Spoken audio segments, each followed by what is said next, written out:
Hi, welcome again to the Den, listeners. Here I am with my fellow philosophers, fully intact this time. I have to say that after our last episode, Vince, we missed your wisdom and your expounding upon all things, including things not related to Skaven. Absolutely, I missed try that. every so often. Good. So, what I think that we'll do to kick things off here before we go into Chapter 2 of Khaine, right through to the conclusion of this great elven epic, is I'm going to pass it to fellow philosopher Keith and just catch us up on the last segments of Chapter 1 so that we're all abreast of the goings on while I sip my beverage. Sure. So if I pick it up, say, at the end of the Battle of Reaver's Mark, the full kind of bloodlust of Khaine is upon Tyrion now, and he's jumped into bed with Marathi, who's revealed herself. She's ingratiated herself well into Tyrion's camp, and kind of started weaving a glamour over people so she can get people like Corhill under her thumb. Meanwhile, Malekith and Imric are making a course for the Blighted Isle. They get there, where they're opposed by the Shrine's guardians, but Malekith is really making a big play to grab the Widowmaker before Tyrion can get there. But Tyrion catches up on his super fast horse, and himself and Caradrian, they run to the Shrine. So at the Shrine, a whole bunch of stuff goes down kind of almost simultaneously. One of the big things that happen is Marathi. It reveals that she's actually planted agents within about a third of Malekith's army, so they instantly turn on their fellow Dark Elves. Then what also happens is she has managed to magic the assassin Shadowblade into following her lead, and he makes an appearance. So just as Malekith is about to grab the Widowmaker, Shadowblade reveals himself, and they do battle a little bit. Shadowblade manages to wound Malekith, but not kill him, and then gets knocked out, and then snaps back out of Marathi's spell and comes to his senses. At this point, Tyrion has managed to make it over to the shrine. Malekith and Tyrion do battle a little bit, and Tyrion comes out on top. He gets burned a little bit, but Malekith is pretty much beaten down. Teclis shows up to give Malekith a very short reprieve. And then around this time, Caradrian jumps down and starts hanging out with everyone as well. So at this point, Tyrion knows everything that Teclis has done. He knows about the Everchild. He knows that Teclis is in bed with Malekith. And he laments that he's beset on all sides by traitors. And so just as he is about to strike down, so he punches Teclis to the ground. He's about to strike down Malekith. Caradrian opposes him, which is a very big deal. And as soon as Tyrion goes to strike the final blow, Ulthuan, who is Malekith's sworn enemy, also tries to take a shot at him using a moonbow, which is about the size of a bolt thrower, if you want to think of it in terms like that. Fortunately, Teclis is able to move the arrow just a little bit, so that the arrow strikes Tyrion instead of Malekith, and then he calls upon Lilliath, and they all get beamed up. They're good to go. And then the High Elves, they win that battle, and they go and rescue Tyrion and his horsey and make them all better. So he gets better pretty quickly. He gives a rallying speech to the High Elves, pronounces them. He manages to grab the Widowmaker in the end, proclaims himself the Avatar of Khaine and the Phoenix King. At that point, Ulthuan doesn't know what's going on. He doesn't like what he's hearing, so he runs back to Nagaryth. And then we close out the end of Chapter 1 with Malekith at the Shrine of Asuryan, where Teclis is convincing him that he needs to go back into the flames to complete the right to become the Phoenix King. Yes, and that catches us up. So obviously some key momentous things that happened in that segment of time. So I think we give you the opportunity, Vince, as a fellow philosopher, to bring forth some of the points that you thought were either most momentous or key to your understanding of this elven epic. There's a couple things that I very much like. I very much like Ulthuan and his participation. It's small in this, but I like the early portion of him here and what happened with him. I love Ulthuan as a character. I think he's fantastic, and as we as we progress tonight, he's going to show up in little bits, and as we go on through the story. And he's such a sort of fascinating and enigmatic character. He's this legendary Shadow King, and like he's almost feared as much as he's revered across all of Ulthuan, right? Like even Tyrion and all these people don't cross him, don't deal with him because he's just so unpredictable. He is. I can put it this way: Ulthuan is the Batman of the High Elves world. I mean, that's what it is. That's who this guy is. I love that moment. I love Teclis moving the arrow and him accidentally shooting Tyrion and such with that bolt thrower bow of his. But my favorite that's kind of my favorite action moment that I think is really telling of what's happening. I've certainly heard of the comparison of Batman to Ulthuan in the past as well. Yeah. You kind of almost imagine him being the elf with the lowest voice in the land. He just talks in a raspy, low tone. Swear to me. Threatening. Yeah. there's a little moment, just in case I forget it, later on where he's having a conversation with someone and like a flock of birds comes down and then he's just gone. And I'm like, it's just, if you replace that with bats, it'd be perfect. So, but anyways, but my favorite revealing moment actually comes at the very end of the chapter, which is that conversation between Teclis and Malekith, where Teclis is talking to Malekith and basically says, why do you think they follow you? And Malekith says, he doesn't, because I'm who I am. I'm a pretty bad dude.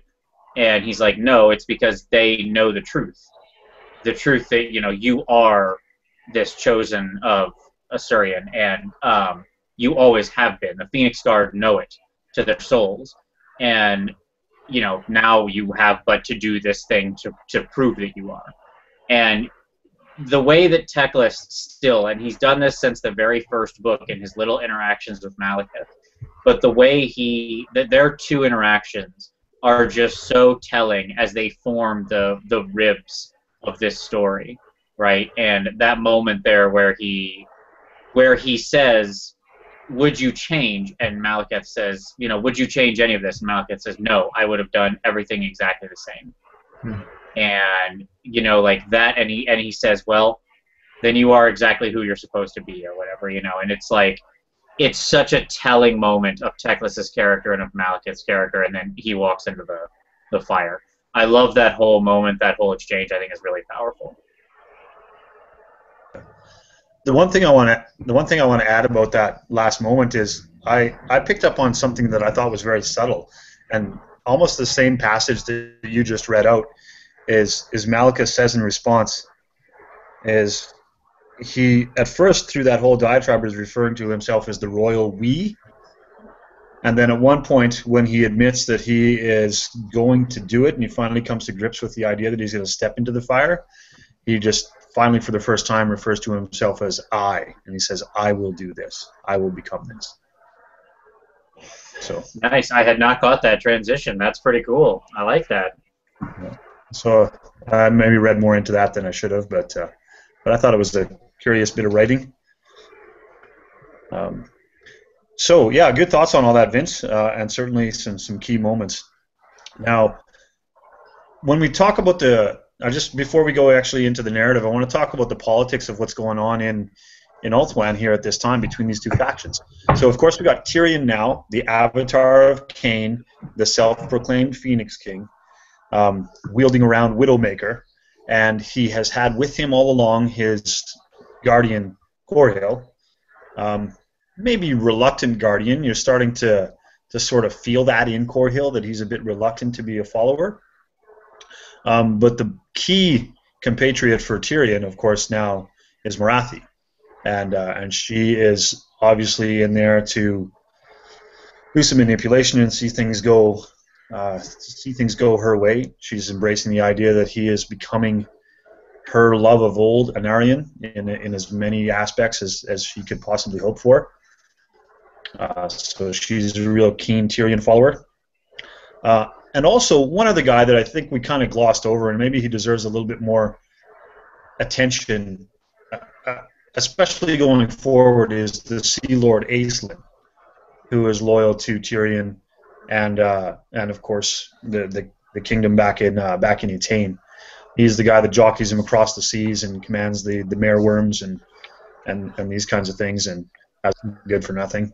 But he himself is a good lord. He also is the one that is chasing Malekith at the shrine, and is assaulting the shrine to try to prevent Malekith from completing what he and Teclis have up their sleeves. Now, on the other side of the political opposition, with Malekith, of course, is Teclis, who has been with him from the beginning and setting all these kinds of things in motion. And then we also have Imric, who's thrown his hat in early after the gift of dragon eggs and salted that alliance with the assault on Eagle Gate. At the shrine, we now have another guy sort of crossing over, and that is Caradrian, who got to the Blighted Isle with Tyrion, but at the time that Tyrion was about to grasp the Widowmaker, stood in his way, and he revealed that that was his destiny to die there to the Widowmaker and to try to oppose Tyrion. But with some intervention, Caradrian still managed to live. But of course, after doing that kind of betrayal to Tyrion, he's obviously chosen the other side to be with Malekith. After the battle, there's one other player that comes in here, and we had a little bit of glance of what are the Wood Elves doing. And right at the very end of the chapter, they actually meet not with Malekith or Tyrion, but they come and greet Imric as they come up through the world routes in Avalorn and present themselves to Imric and convince him that we are of the same cause and we are both having the same goal that Lilliath does. So to kind of wrap that all up, we now have the great manipulator in all this of Lilliath, and we kind of wonder what she's up to in all of this. And everything that goes on through this story so far is, how's this great? And Lilliath certainly seems to be the one pulling the strings here. Do you guys have any other thoughts about Lilliath and how do you feel about her in actions or inactions throughout this whole early part?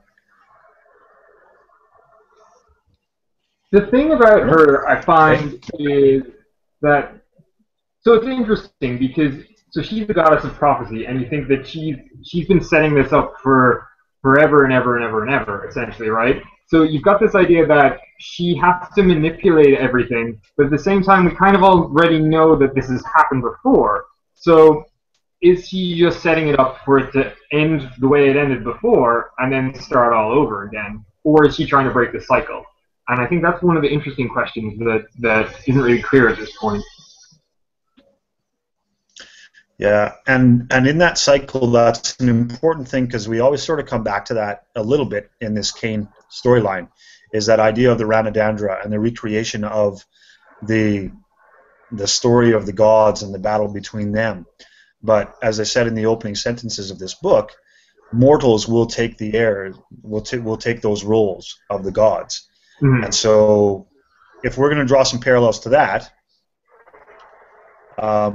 we have Tyrion as Khaine, we have Malekith as Asuryan, who's gone through the fires, who's conjoined now with Ariel, who was the living embodiment of Isha up to this point. We assume we still Cornus, and then I don't know if we've really kind of slotted Teclis into a god equivalent role, have we? But you kind of assume that there's something going on with him. Mm-hmm. How about that thought? Do you guys have any other thoughts of parallels come together? One other interesting thing that I noted is that if you remember way back at kind of the beginning of Chapter 1, when Malekith goes to visit Marathi and kind of chastise her for not prophesizing the invasion by chaos and then try and tell her we're going to go to Ulthuan, she declares herself the prophet of, or the avatar of Hakarti. And in the War of the Gods, that was originally precipitated because Hecate coveted Khaine, but Khaine didn't return her affection because he had eyes only for Isha. And that's kind of what we're seeing here, is that Tyrion, who's Khaine, is falling in bed with Hecate, who's Marathi, but he still wants the Everqueen with Isha. So we are very much seeing that cycle play out again. Yeah, absolutely. And when it comes to Lilliath, I think that ultimately, yeah, she's the one who every time you see her interact, and every character who knows about her, they all get the impression that she knows so much more than she's letting on to any one of them. And she has her fingers in a lot of pies here, interactions with Erloth, interactions with Teclis, and all these big players. And I think each of them thinks they know, or some of them more than others think they know a lot. But I think even she is aware, as we sort of see her interactions play out. I honestly think that she's maybe trying for, that she doesn't even know what outcome she could get, Keith, I think is the answer that I get from reading her so far. Is right, she's hoping for, possibly a slight change or the preservation of what she sees at the status quo, but also trying to prevent it from not being a cycle, right? From actually ending. And so I think there is some measure of how, better or preservation could just be the status quo, right? Right. So are you saying in a way that she's setting it all up to start that cycle again, but you suspect that she's got some hope that she's going to be able to knife in there at some point and break that cycle? No, I don't think she ever thinks. I think when you see her speak, I don't think she thinks she could break the cycle. But I think that the idea I get from her is that she's hopeful she could make the next cycle better, right? That she could improve the outcome of the next cycle, or set things up in a better way for the next cycle, something like that. Okay. Gotcha. Right. Well, I think that this is a good time for us to launch into Chapter 2 then. And maybe I can pass it back to Keith to give us the opening things of what's happened after the great battle and what settles over the next few months in Ulthuan.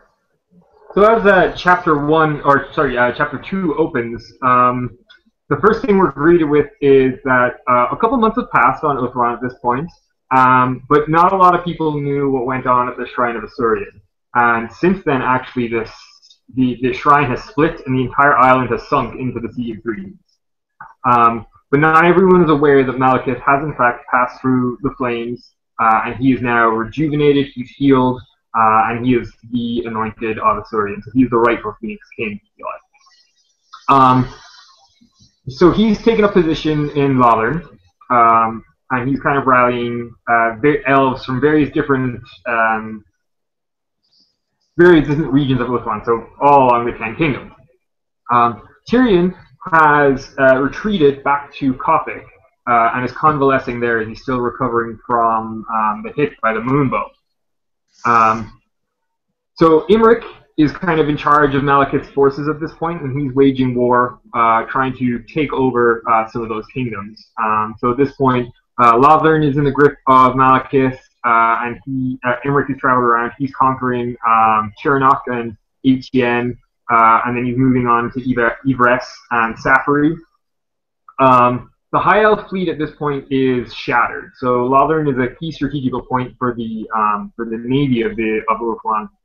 And Admiral Ashling, he's struggling essentially to unify his forces, whereas the Dark Elf fleet's led by what is his name, Lockyer Felhart, and the other one whose name I've forgotten, Drain Black. The other one was Drain Blackblood. Yeah. So there's Blackblood. They're running amok, and the rivers are running red with elf blood, essentially, at this point. So there are a couple of ventures into Ivres, which is totally overrun by demons at this point. So it's a completely other realm at this point. So no one's taking over that. And then when Imric gets to Safari, kind of conquers it pretty quickly, but all the lore masters, they shut themselves into the Tower of Hovath, and they've declared themselves neutral. So they're not shouting for Tyrion, and they're not shouting for Malekith at this point. So then all of this changes when Tyrion gets better and decides to take to the field. So the months and months that Imric has done campaigning is just completely undone in a couple of weeks, which is a testament to Tyrion's prowess. So eventually, so he's styled himself as the Phoenix King at this point. But he hasn't passed through the flames. There's no Everqueen or anything like that. So he's looking for legitimacy, which comes up a little bit later. But eventually, Imric and Tyrion come to a head, and they have a battle. And Imric manages to drive the Starlance and crack Tyrion's enchanted armor. But Tyrion's pretty undaunted by that. He goes in for the kill, and Imric is saved only by 3 of his household knights on their 3 dragons coming down to rescue him. And it's barely given 2 sentences that Tyrion he dispatches 3 knights, 3 dragons, not even a problem. So that's how powerful Tyrion has gotten at this point. Yeah, that Widowmaker is a big deal, it seems. Yeah, it's just not even a problem. Just chopping through 3 dragons, but...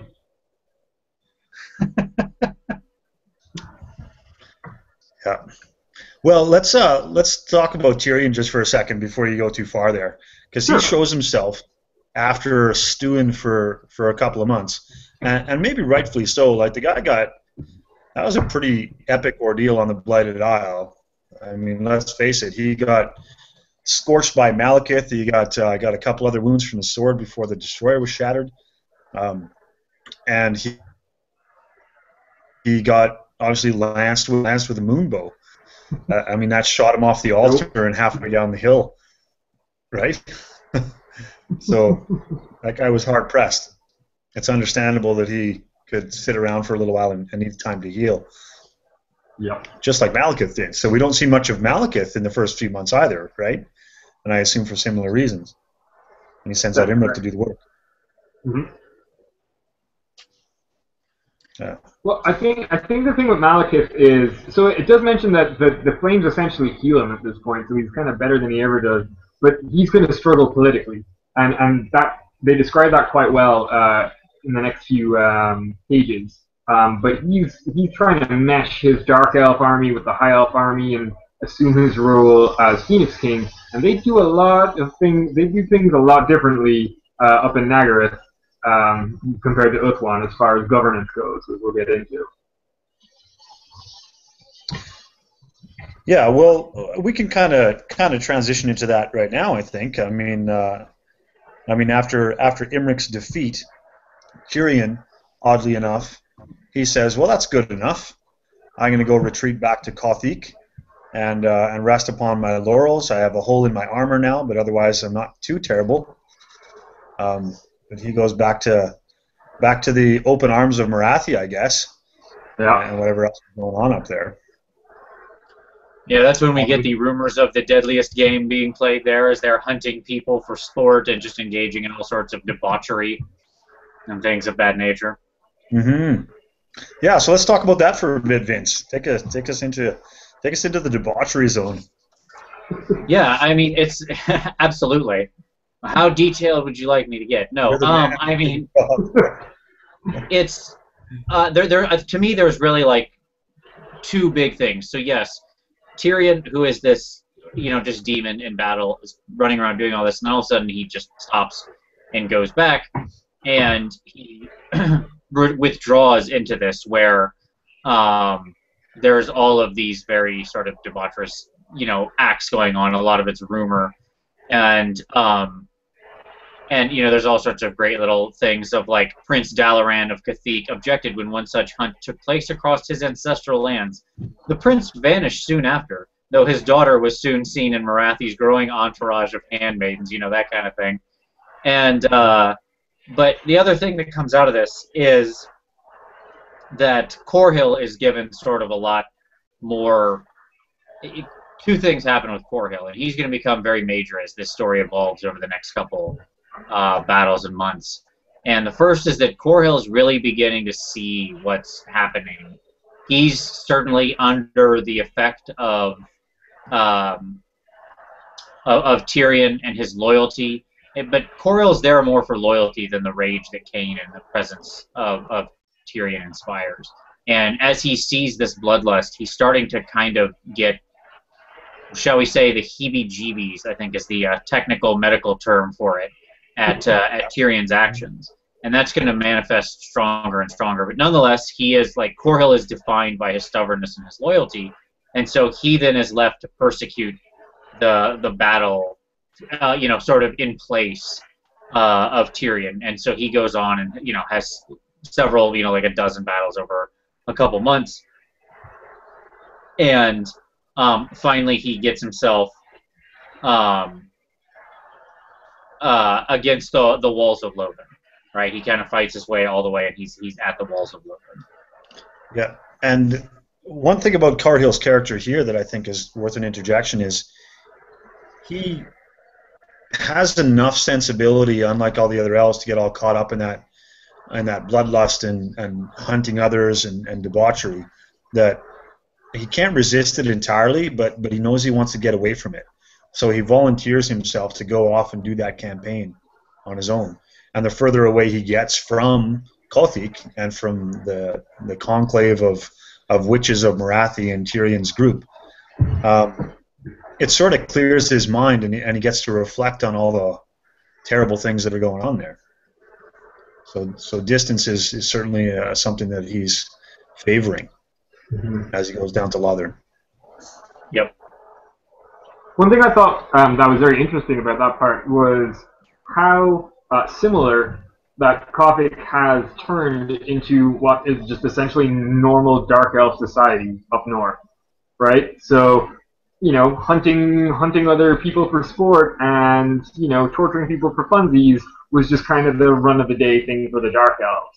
And I wonder how much of that is down to Morathi's influence and how much is it down to Khaine's influence there? Or are they both one and the same? When you talk about dark elf society, I mean, there's so many of them that are worshippers of Khaine to begin with that it's not much of a departure. Right. So do you think maybe that the dark elves will become a little bit more civil now that they're taken away from the influences of Khaine and basking in the flames of Asuryan? Well, you wonder about that. So now if we turn it back to Lothern, we do have high elves and dark elves sort of mingling together, although they are kept in separate camps, and there's a bit of a threat of murder from Malekith. They certainly are both united together. In fact, I think one thing that was interesting here is they describe at one point Malekith's personal guard is a blend of Phoenix Guard and Blackguard together. Spend their time together. Right. So there's one. I think it's absolutely the case that you see. I think you're exactly right, Keith. Is that the dark elves who are amongst the high elves and around, the Phoenix King around Malekith start to. I mean, they're not becoming like bright shining paradigms of virtue overnight, right? But they start becoming a little more civilized and ordered, kind of in the way that they conduct themselves. And the high elves who are around the influence of Khaine, of Widowmaker, and of Morathi, I'm sure feeding that, they become more blood hungry. And there's a moment here, not too far from now, where Korhil kind of has a moment of insight, of recognition, where the fog is lifted, or the veil is lifted from his eyes, as it were, and he looks at his fellow elves, his fellow high elves, and he realizes how gaunt and pale their faces have become, and that their eyes glow with like a tinge of red. And he's like, oh, that's unnerving. And then he looks into the reflection of his axe, and he sees that that's the same face he has, that he himself now carries that same countenance, and it's it's disturbing because he didn't even realize what he had become, as it were. So I think that this is definitely playing on the. It's clear that the soul of the elves is very much what's actually being at war here. It has very little to do with these nations as much as it does to do with the soul of them, right? Yeah, that's good points. So, just a quick piece of narrative, because sometimes the battles don't have a lot of bearing. Effectively, Corhill gets to Lothern along with Aislinn, the Sea Lord, and while Aislinn is attacking in the harbor, Corhill finds himself throwing his forces up against the walls. And again, I don't know if there's anything super exciting to really reveal here, except for the fact that Malekith reveals himself at last in his full glory. Seraphorm is healed up of her dragon wounds that she took on the Blighted Isle. And also it points out that his sword has been reforged and now renamed as Asuryath. And he waves that. And, guys, I couldn't help but think of Aragorn here. Yep. The old shards of Narsil kind of Anduin. Absolutely. I like the little line in that thing that says, where's it at? Corhill could see that the Witch King was somehow different, cloaked in power, more wholesome than was his bitter custom. I thought, more wholesome. The fact that you've got Malekith and the word wholesome, which is a thing ascribed to, like, 1950s Norman Rockwell paintings, in the same sentence, I think is very telling of how Corhill sees him at that moment, right? Yeah. It's a big turnaround, isn't it? Big turnaround. He's practically ugly at this point. Yeah. Yeah, so aside from that, and Corhill noting that it seems to be all representatives of all the provinces of Ulthuan are there in Lothern. That's the only other remarkable thing. Eventually he's getting overwhelmed, though, and he can't contend with dragons, as who can, really. So he's forced into a hasty retreat, and therefore so is Aislinn, because he's the evacuation force, so he loads up as many of the White Lion compatriots and Corhill's followers as he can, gets them on boats to evacuate them. And again, there's one other thing here that's maybe notable about the turnaround in Malekith is he doesn't pursue either, and he calls off any pursuit of his Dark Elves, right? So he holds that back and tries to restore order, I guess. So up in the towers of after this battle settles a little bit, there's one other quick thing that's of note here before we get back to Malekith, and I might turn it over to you to talk us through how Malekith is holding court when we come back to this, Vince. But Aislinn sort of carts the survivors up the coast a little bit and drops them off in a port in Safari. And then there's a contingent of Tyrion's force, and one of the handmaidens, you mentioned her earlier, named Adrana, and she was a daughter of some princely lord in Kothik, and was taken into Marathi's service. But she is sort of broken free, and she's experiencing the same things that Corhill did. The distance is clearing her mind, and she understands now how she fell under the spells of Marathi and the influences of Khaine that is surrounding Tyrion. And she convinces Corhill, once they kind of commune together, that she's got the ability, she can shield them from those glamours, she can shield them from those influences, so that they can go back and infiltrate that camp and be of their own sound mind, so that they can try to undo what's going on there. And this is really, at this point, I'll just reveal that this is a bit of foreshadowing for some action that these two are going to take at a later point in the story. Anything more to say about that before we go on to Malekith and what he's doing? Just that I love that you get a relationship story here with Corhill and Adrana, right? You get like you get an actual like love story here amidst 17 other love stories and brotherly fights and everything. Like, this is the thickness of Khaine, right? It is Shakespearean in every way. There is no character introduced that does not have drama and loss and everything, right? I mean, this is a true tragedy, you know. Do you kind of feel that Court Hill is the guy that deserves a little bit of that action, though? Oh, he definitely deserves. He absolutely. Such loyalty should be rewarded. You know, like he's a good guy.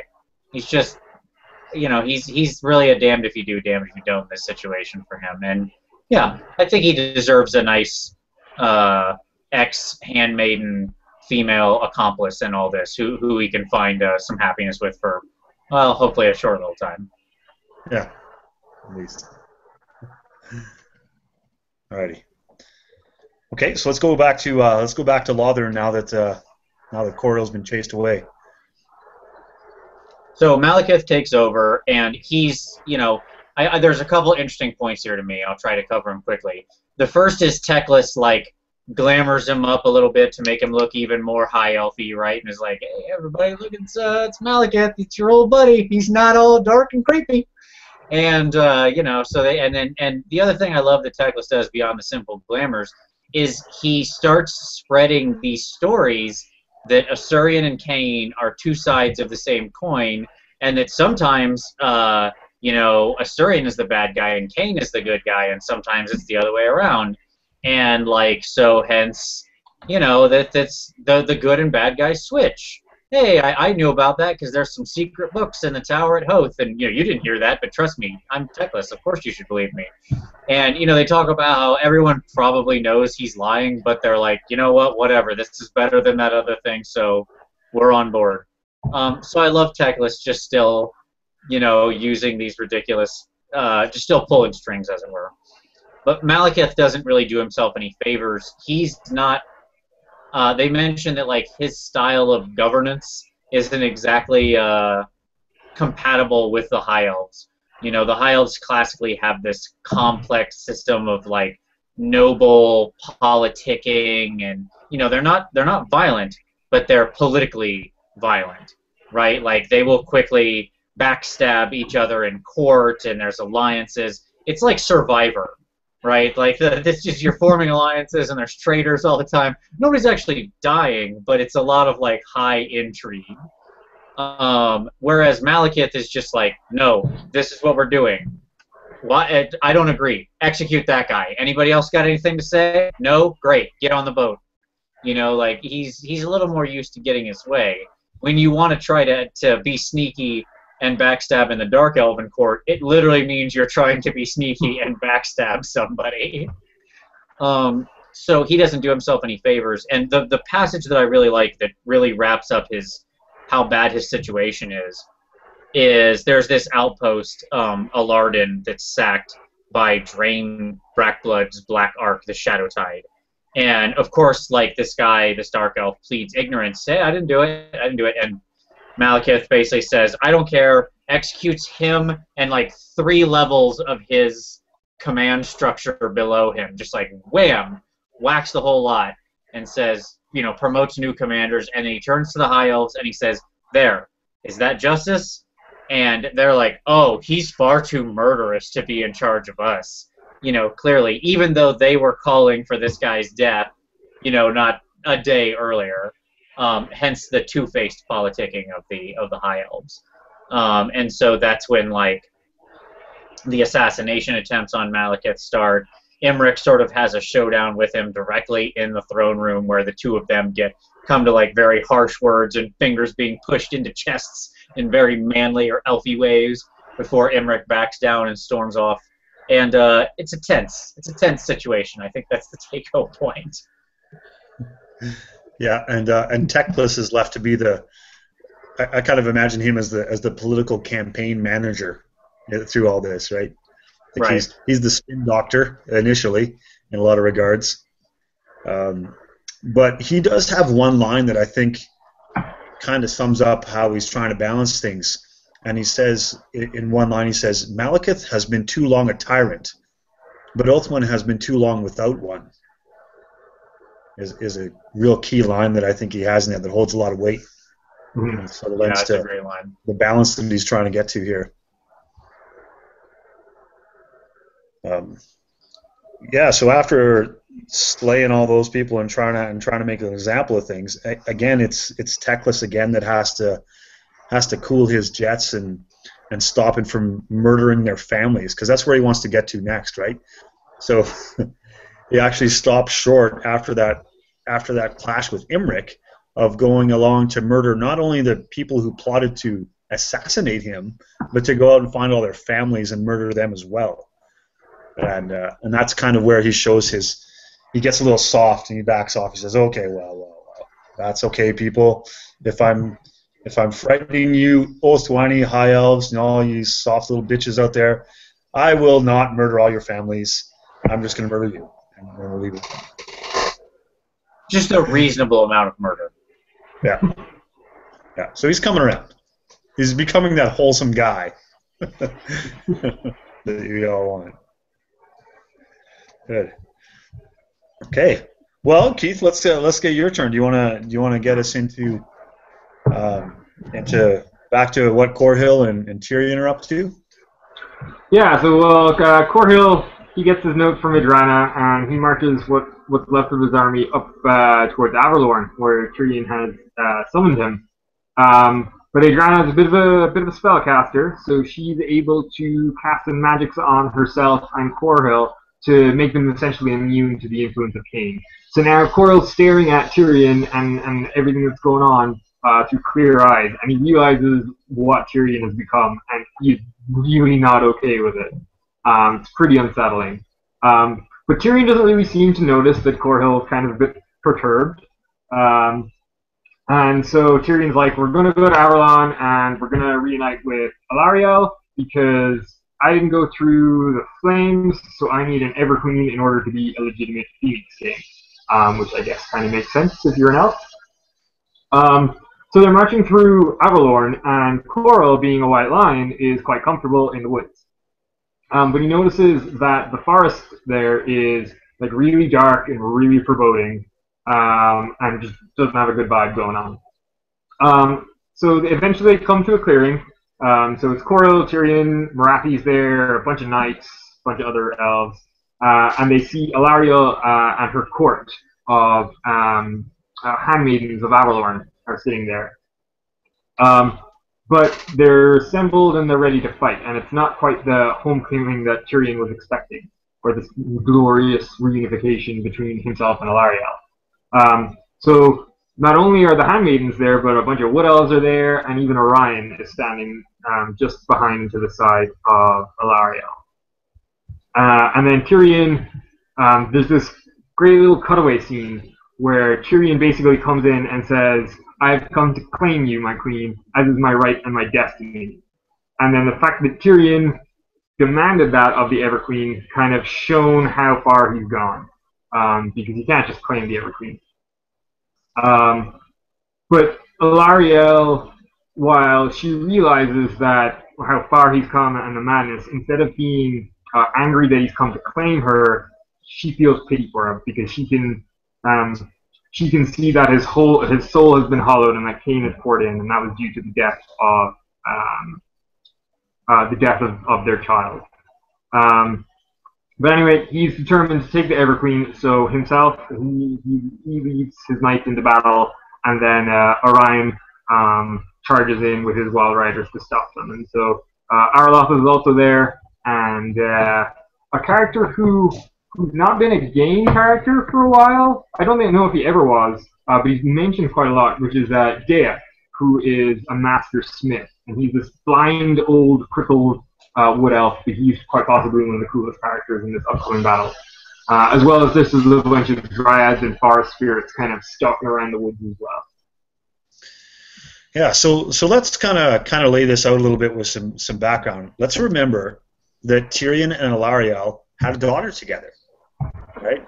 And she was a key cog in the Nagash storyline and the whole ritual, and she was part of Teclis's plan as well, so she's all been tied up in this.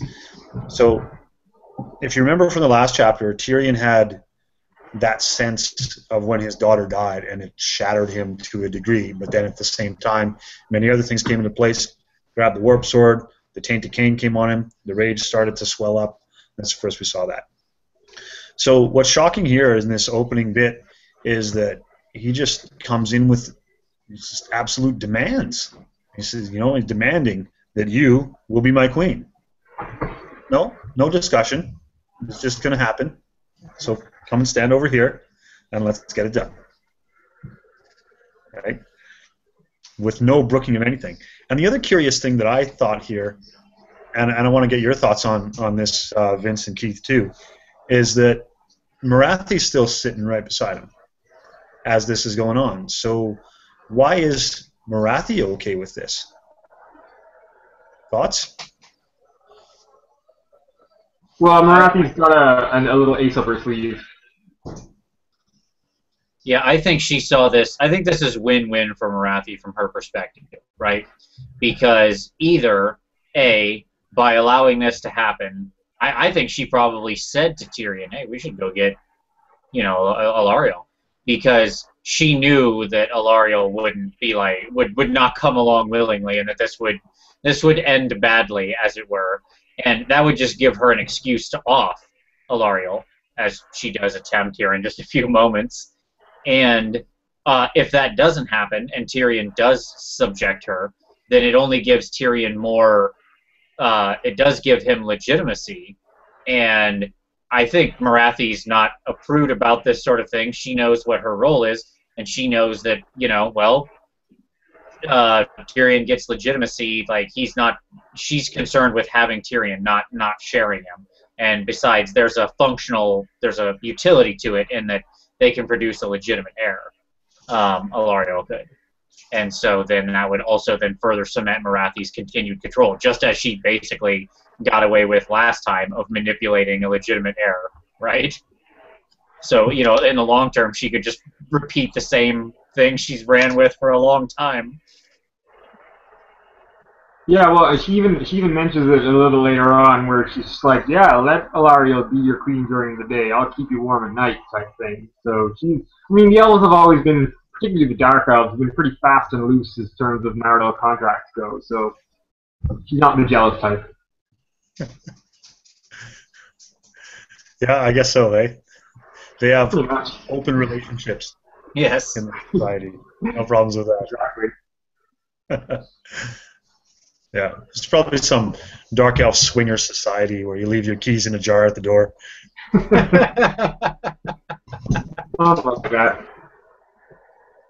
Yeah. Okay, so as you touched on real briefly or alluded to there, Vince, Marathi has got some kind of secret ploy where she's gonna try to off Alariel. But reading deeper here, I thought there was something really interesting about it, and that is that not Alariel, and we're going to have lots of ELs, Alaliels going on here, so we'll try to distinguish between them. Ariel, the embodiment of Isha, had Marathi as a student at one point way, way back, like way before the Sundering. And Ariel had a little bit of dealings with dark magic. As we kind of know, the Wood Elves on the battlefield today have access to both high magic and dark magic. Ariel herself dabbled in both. But of course, Marathi was a whole lot more attracted to the dark magic. So she alludes to here that as a student, she planted some sort of seed of something that she learned in the essence of Ariel. And now, although Ariel herself is not the embodiment of Isha, she is absorbed into the body of Alariel at the moment. Okay, we're following along? Ariel, Alariel, you get this? So that's why this is what she springs the trap with. So Marathi at this point springs the trap, and she sort of worms in and finds that seed of dark power that takes root into the soul of Alariel, and that's effectively the opening shot, as you would say, to spark this battle. As she collapses, Alariel collapses with this dark ooze coming from her mouth and her eyes, and that sets everybody off. So I thought that was a very curious bit of depth, again, into the way back history of thousands of years in the past. So with the opening shot here, Arloth, who's always at Alariel's side, so it seems, he springs into action to gather her up and take her to the safety of the other priestesses so that she can get rid of this contagion. While Orion launches into the rage at Tyrion as he tries to step forward and get Alarielle. So we get into this mammoth clash of, again, if we scale it up to God level, we have Cornus versus Khaine in the battle over Isha, which is something that played out in the Ranadandra, in the Tale of the Gods. So we have it playing out here in the mortal realm right now. So quite a big deal. And I'll maybe pass it to you guys to take us through the clashes that ensue there, and any details of this battle in particular that stood out for you in the opening bits. Well, so in the beginning, Tyrion goes kind of straight for Alarielle to try and capture her, and then Orion goes straight for Marathi to, I guess, take vengeance on what he just did to Alarielle. And then so Wild Riders come in and they tie up Tyrion, and then a bunch of High Elf and Dark Elf cavalry come in and they tie up Orion. So there's this kind of really interesting parallel where the two embodiments of the gods are essentially, they're going for the same thing, they're going for the other's woman, and they're getting hemmed in by cavalry, which I thought was an interesting kind of, I don't know, maybe a yin-yang or dichotomy type thing.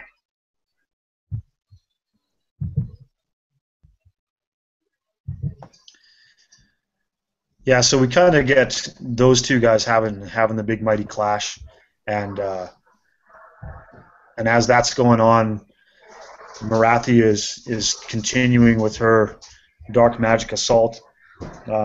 There's actually one point in here where she conjures the black horror, and they do a kind of a cool description of how the black Arnzapal's black horror, I think, is the spell name of the Warhammer game.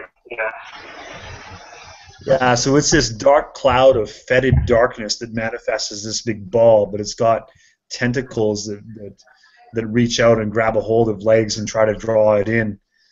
And, it slaps elves around and leaves big green welts on them.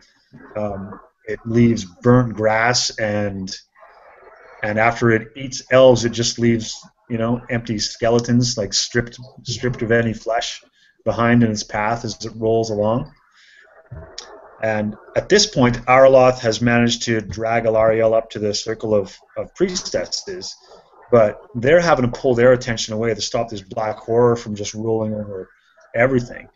And it actually states that 2 or 3 of them collapse and rotted from the inside in their sacrifice to dissipate this black horror spell that Marathi has conjured.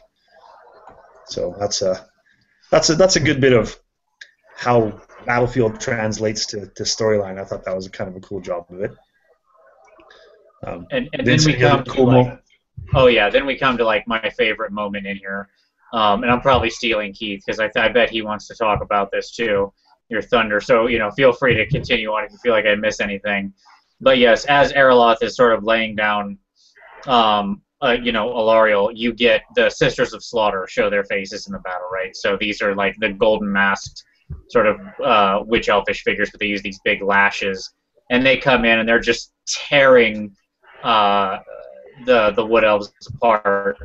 And Arloth realizes there's no way he can get there in time to sort of stop them, but there is one guy there still who they just can't seem to stop, and he looks up and he sees that it's Daith.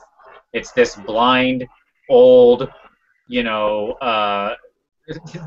white-haired artificer, as it were, and he, like the champion, I guess, of the unit, because I'm pretty sure that's what they're called, the gladiatrix or whatever I think is what their champions in that unit are called. She sort of cocks off to Daith about, calling him old or whatever, and without saying anything, he just spins his sword around and cuts her head off, and then the rest of them are just like, what? And they all go at him, and he's just dodging and weaving and knocking the lashes aside and just hitting them just enough to slice their throats and just killing them, never expending a shred more effort than necessary as he just dances around in this perfect art of death. And Arloth is just making haste, and he sees all this going on, and he's like, my God, if I lived, twice as long as this guy has, I don't think I could ever be as good of a warrior as he is. And so I love that whole scene. And then Daith gets, as he's sort of finishing them off, one of the sisters had been feigning death and sort of jumps up, and before Aerloth can stop her, she lands a dagger, punches a dagger into the chest of Daith. And he falls, and that's where we get to a pretty interesting revelation. And so, since I stole Keith's thunder with probably talking about Daith, do you want to do the real big reveal with Daith, Keith? Sure. So Daith is stabbed, and Arloth runs over and is cradling him in his arms, and Daith leans in and whispers to him and basically reveals that Daith is in fact the elven god Vol, who is the smithing god, I believe. And that he reveals that he has stood between Isha and Khaine before, and this is all just part of the Ramadandron, and it's all just played out again. But he makes a very important point here that his death and then the war of the elven gods, it's not about the destruction and the fall of the elven gods. The big outcome, which is the bad part, is that it's the rise of the dark gods, and the dark gods cast the elven gods from heaven, and so they walk among mortals. And then he kind of hints and reveals that Lilliath's plans go much, much deeper than anyone else realizes at this point.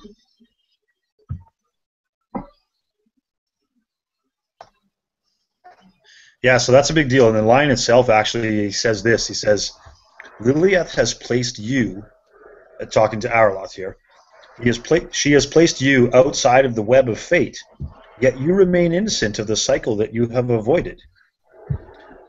She was always the favorite of my nieces, but watch her closely. Whatever she has told you of her plans, they will go much deeper. And that effectively is Daith/Vol's dying words. So it leaves a big piece of information there for little Arloth to contend with.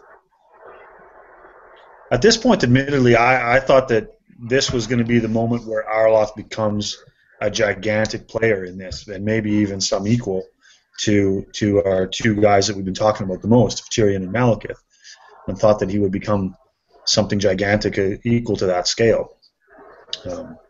But I guess time will tell to see if that reveals to be true. And I think that's also... Oh, I'm sorry. Go ahead, Keith. Oh, well, I was just going to say, this is, I think, what comes back to what you were saying earlier, Vince, where Lilliath is essentially trying to not exactly recapitulate the cycle before, but change it slightly, maybe make it better the next time, or maybe break it entirely. Who knows? But because Arloth is outside the web of fate, I think it was, or whatever it was. So, yeah. That was exactly what I was going to say. Yep, this is what I was thinking of when I made that comment earlier. Yeah, it seems like she knows the cycle's there, but she's trying to see if she can just nudge it, a little bit to hold an ace card back to try to make it a little better the next time, or something like that. Yep. Right. Well, back on the fields of battle, we still have Kornos and Khaine striving against one another in the form of Tyrion and Orion.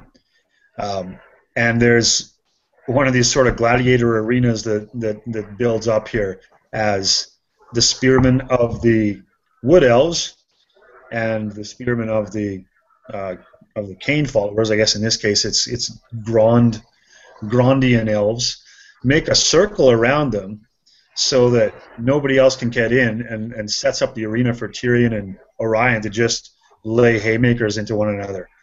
And they do that for a while, slashing and parrying, and the Widowmaker making various cuts on Orion's hide, and chopping off one of Bullwinkle's antlers at one point even. It says there.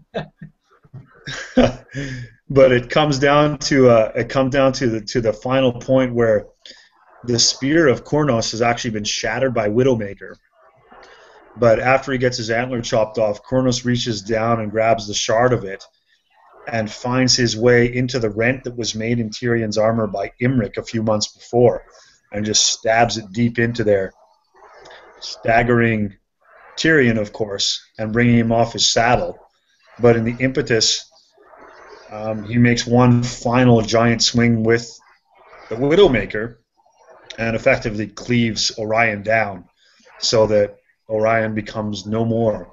He goes into ash and never to be reborn is what they say about it. And that holds a little bit of extra weight because maybe for folks that aren't familiar with the Wood Elf cycle, is that Orion dies every year with the seasons. He effectively retreats and he just goes to ash, but he's reborn with the springtime. So he sits out wintertime and lives the other 3/4 of the year. But this is the time that they say he will never be reborn. So that is it from our man Orion. Did anybody shed a tear about Orion? You feel love for him? I did. I always love the guy. Yeah, I got to admit, I have a special place for him. He's such a, he has those 2 dogs, and I just love that. I want more, big dudes who've got dogs. Who doesn't love a guy who has a couple hunting dogs with him? You mentioned the dogs. You mentioned the dogs in the story. One of them died, and one of them was beaten up. Yeah. Kind of sad. But I like this moment. It's cool that he gives a good fight. It also shows just how powerful Tyrion has become in a really, really concrete way, right? By putting down what's effectively a walking god. And it also then sets up the next moment, which is then Ilario waking back up and getting back in this fight. Mm-hmm. Yeah. So, well, take it from there, Vince, if you would. Yeah, sure. So Ilario basically wakes up as the hunter is slain by the destroyer, right? So as the cycle repeats, Ilario wakes up, somewhat by her own power, and somewhat by that event, and somewhat by the ministrations of her handmaidens. And it basically says that she didn't know that was going to happen, but she knew Morathi would pull some ridiculous nonsense crap, and she was just going to have to trust on her handmaidens to take care of her, which they did. And she had very carefully chosen this battlefield because this was, this is her land, and this is where her site of power, right? And so she, the ruins here, it talks about how these ruins weren't really elven. They're ancient ruins from even before the elves. And basically she suddenly summons up what I guess in game terms you would call an arcane fulcrum, right? I mean, she summons up the big spirally staircase one with the flat thing on the top. I thought of the Throne of Vines, actually. I guess. Yeah. But so she's way up on top of this thing, and I don't think of you summoning terrain at the scale that they're talking about here every time you cast Throne of Vines. I'm not picturing this thing that they describe here showing up under my wizard's base and every time that spell is cast. That would seem a bit weird. But yes, certainly. And so she rises up on top of this thing and just shouts enough, and I'm not gonna yell it, but she yells it. And what she does is basically turns everyone except our main characters in the enemy army into trees. So that happens. All of his knights, all of the soldiers, everybody in the enemy army who was near her, sort of within her sight range there. There are some outside that escape and will retreat later. But all of the people around Tyrion, just boom, trees. And yeah, it had to be in the front arc, right? Yeah, exactly. Yeah. Damage stuff. Yeah. So, and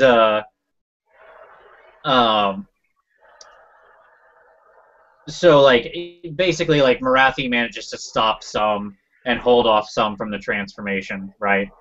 And that's when we get the big movie magic cross the stream showdown, right? Where Ilario's up on her big thing and she shoots a beam down at Morathi, and Morathi black energy's up back at her, and the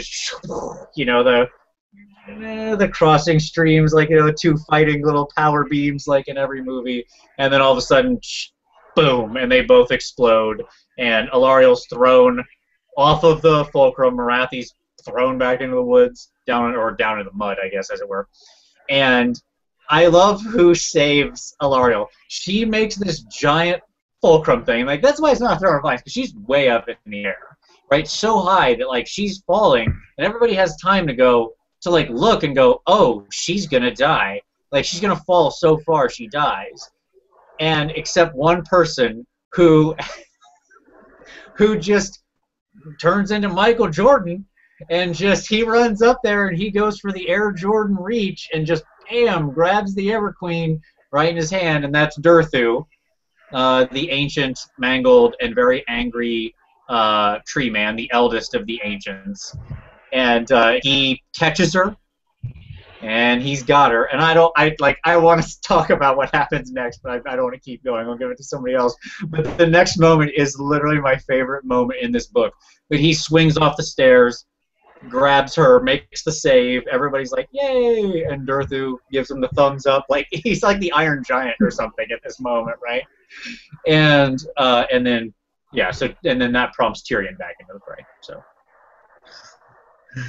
Yeah, so this is obviously a good piece of fun because Durthu is an old character, and they've kind of written him in a few different ways in the Wood Elf Army book incarnations, but in the current one they really kind of spell him out as a grumpy bastard that hates dwarfs, and he's been burned, and I personally kind of don't associate with him in the same way that I did in the past. I think mainly it's because it's a tree man with a sword, and he has the sword here in this battle as well. So they still make a deal of this. That he has this super gigantic sword. And I don't know. I just disagree with that.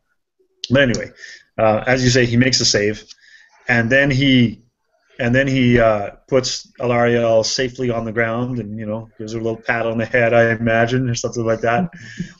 And in the meantime, Tyrion has kind of regrouped after his showdown with Cornus, and all of his knights around him are dead. But he also, in the meantime, has managed to dispatch all of Cornus's Wild Riders as well. So whatever frenzy those guys have and sharpened spears that they had haven't gotten through Tyrion's armor either.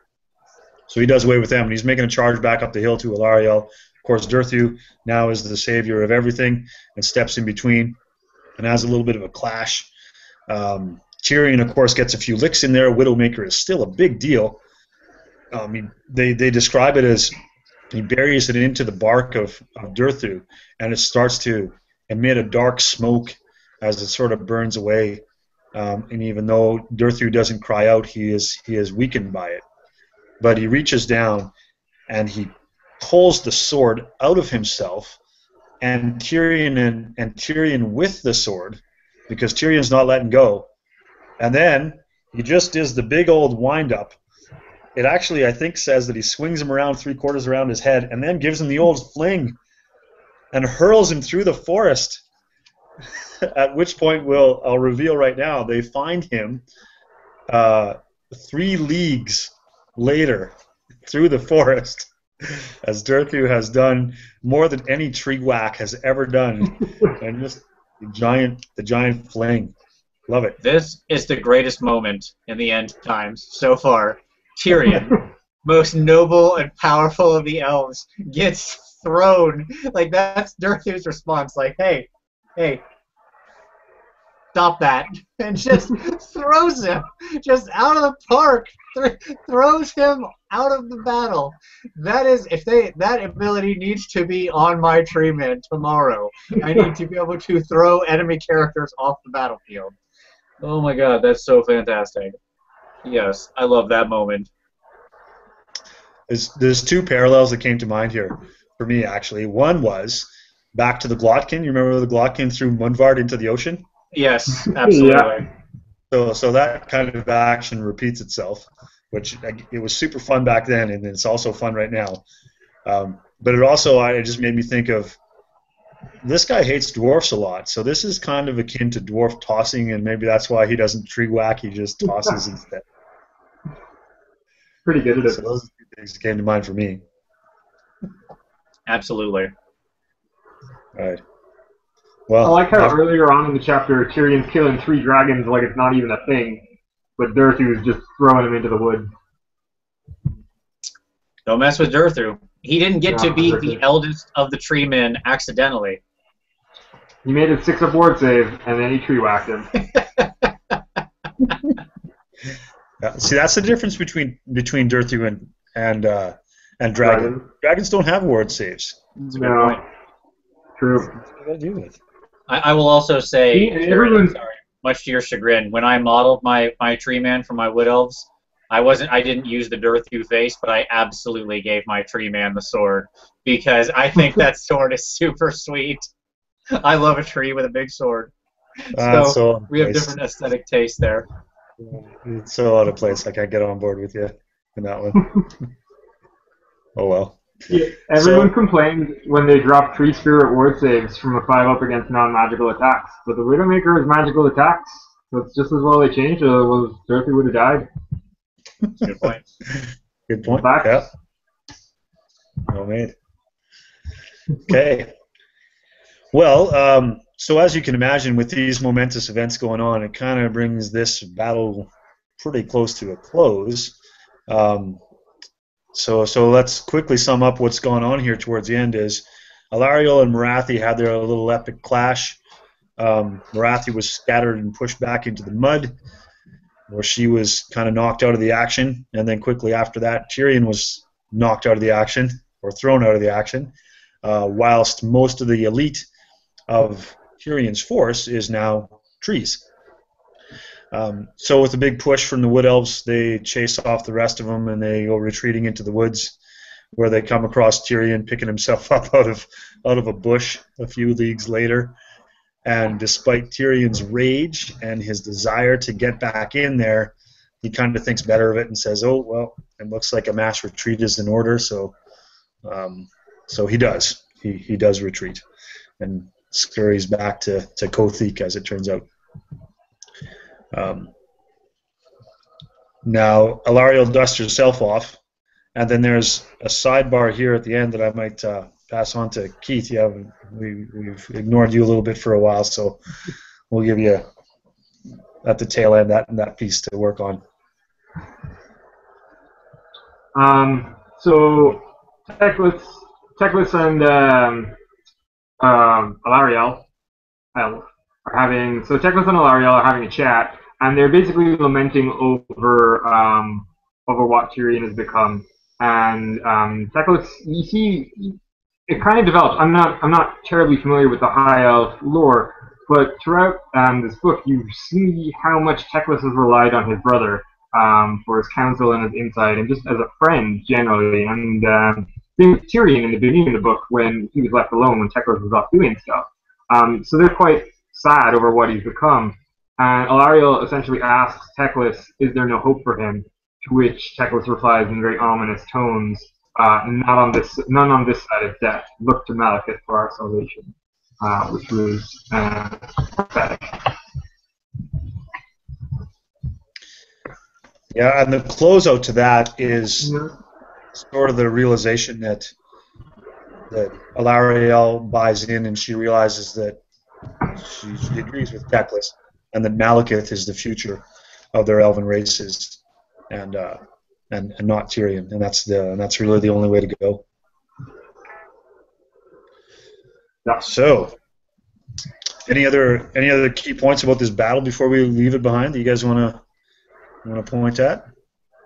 Well, if we go back to Carl for a second, Carl is the last person to leave the battle, and then he's kind of looking and reflecting, and he realizes he's 0-2 for the last battle he's fought, and he doesn't really mind. So you can really see how he's kind of losing a lot of faith in Tyrion at this point. Yeah, again, it's another reveal of how he has his distance and protection from the influences of Khaine is bringing him back to his senses, so to speak. Mm-hmm. Okay. All right. Well, beyond here, the Wood Elves actually retreat all the way through the world routes, and they go back to Athel Loren and reconvene there.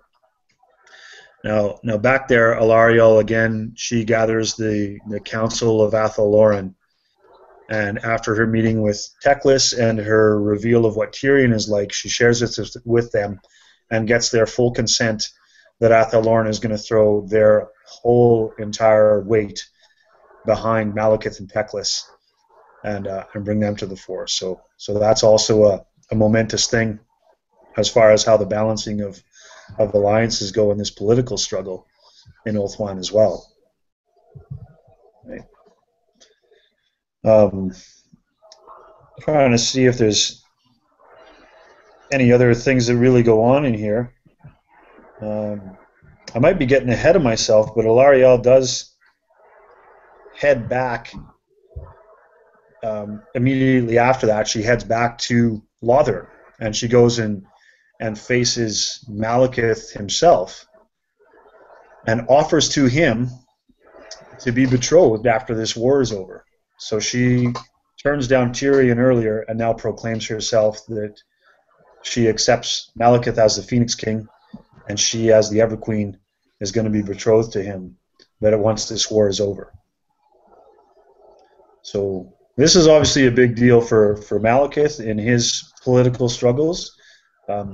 Just from my own thoughts, I think that we talked about his tyranny and his way of ruling in the past, and there was obviously had to have still been some doubts amongst the Ulthuani and the Asur about his motives and what he's all about, and whether they wanted to throw themselves behind him. But I think this action right here kind of solidifies his position and really gives him all the full credence that he would ever need. Do you guys get a similar impression that this is the final deal? Yes, because she's sort of like the ultimate, embodiment of that high elven spirit and her people and the nobility of them, and she just imparts that legitimacy of nobility upon him, I think. Not only that, but it kind of officially binds the Wood Elves to Malekith's cause, so he's getting huge amounts of reinforcements. And he also now has access to the world routes, which turn out to be a huge strategic advantage for him. But you certainly get the impression that Alariel's not happy about this. Like you said, Kieran, Malekith is not the nicest guy in the world, despite becoming wholesome. He's not really husband material. But it's also interesting that, again, it's revealed that this kind of arrangement, this idea that Alariel marry Malekith, has been proposed to Teclis by Lilliath months beforehand. So it was almost a foregone conclusion. Yeah, so after this union and this solidification and now having these Wood Elves at his back, it's decided that Malekith has to go forth and finish off Tyrion. So he finally mobilizes for the first time since they had met at the Blighted Isle. That Malekith has decided he needs to get to Tyrion and end it in the mighty clash. So they begin to march forth, and they're headed north for the giant showdown. What it's going to be. I think the only other thing that we need to cover in there that happens is there's another battle of note that's kind of happening in that same time period, sort of simultaneously, and that's happening where it's smaller given the frame of the total war, but it's Corhill finally taking his action, right? He overhears a conversation where basically Morathi says, "Let's kill the Everqueen," and he steals Widowmaker and runs off to the north with it. He has a run-in, he and Adrana, who are now living together. That's a nice little note that happens in there. So clearly they've gotten to know each other good enough that they're sharing a mansion and living together, which I find to be a humorous aside, like just throwing that in. And he, when he returns home one night, he finds a strange shadowy figure with a proposition for treason. And you learn that it's Shadowblade, basically, who tells him, "Hey, why don't you go steal Widowmaker and take it up to my master? She would be very interested in destroying it." And obviously, Shadowblade has a very famous master in the form of Hellebron. And so Corhill does exactly what he says. He takes his most loyal White Lions, he steals Widowmaker, and he runs for it. and he runs, not very fast though. And and then eventually we get our battle of the Traitors Run, where on one side you've got Helebron and her forces fighting against Marathi or Helebron. I should say this. On one side you've got Helebron and Corhill, so you've got Witch Elves and White Lions, which is just a hilariously humorous combination of all the elvish offensive powerhouse put together, just glass cannons galore, and fighting against the Dark Elves, who Marathi has led up here to chase them down and retrieve Widowmaker. And so you get a nice fight there between all of these figures. Yeah, I want to slip in with one quick note here, and that is that after the Widowmaker is stolen and Corhill is making his beeline to meet up with Helebron, he sends Adrana by Eagle to tell Malekith all about it. So he wants to make sure that Malekith is aware of the happenings over here. And it actually just straight up says that Tyrion knew that his deeds would get the vengeance of Tyrion, but he had also realized that Malekith was by far the lesser of the two evils. So he's full circle. He's on board with the rest of them, and they realize that the downward spiral of Tyrion is continuing. So that's important to note, I think. So leading into the battle itself, Keith, what are some key points for you in this battle here? Traitors Run, is that what they call it? Oh, Traitors do. Yes. Yeah. So a bunch of Dark Riders come down upon Corhill, and they're fighting it out a little bit, but Corhill's slowly losing. He's retreating to another set of ruins, and then Shadowblade makes his appearance and starts killing off some of the Dark Riders, helping Corhill out. And he makes a very strong point that if Helebron had let him, he would just take Widowmaker and then go run with her. But she specifically said he wasn't allowed to touch it. So only Corhill can touch it. And Corhill, throughout his entire journey, has been plagued with voices in his head from the Widowmaker, basically telling him to draw the sword and slaughter everything within arm's reach. So then Marathi turns up. She's shooting magics at warlocks. Helebron's riding around on a cauldron, killing everything within reach. There's this cool little fight where you get like executioners are fighting sword masters, so the high elf and dark elf equivalents are fighting each other. And then there's this little bit with Shadowblade, and I'm going to do this one because Vince stole my little thing about death, so I'm going to say this one for a bit. Turnabout is fair play. In true assassin fashion. So Shadowblade jumps out at the trees at Marathi and knocks her off her Pegasus. And he basically says that I'm going to scar your pretty little face for every single day that you imprison me. And then he just takes out his knife and just cuts her once across the cheek with the poison so foul that it will scar and it won't heal properly. And then he just disappears. So he's clearly playing the long game here, but he's pretty cool. Is there anything you want to add to that, Vince? Did I miss anything key there? I love that. He was a slave for a long time. So, like, many months. By the time he's done with her, she is going to look like Hellraiser. No kidding. Yeah, so as it kind of pans out, Marathi summons a little purple lightning, blows up Helebron's cauldron. Helebron is not impressed by this. Like, if you thought she was frenzied beforehand, she just runs in and annihilates an entire unit of Sword Masters with Lore Master. Like, it's not even a thing. But with the cauldron gone, all of the fervor loses, flees from the Dark Elves. So they start a rout, and Helebron has to get dragged away by an executioner captain who will either get a reward or be killed later on. Not really clear. But then Marathi comes along and basically finds Corhill and takes back the Widowmaker before tying him to the back of a chariot and driving all the way back to Cottage.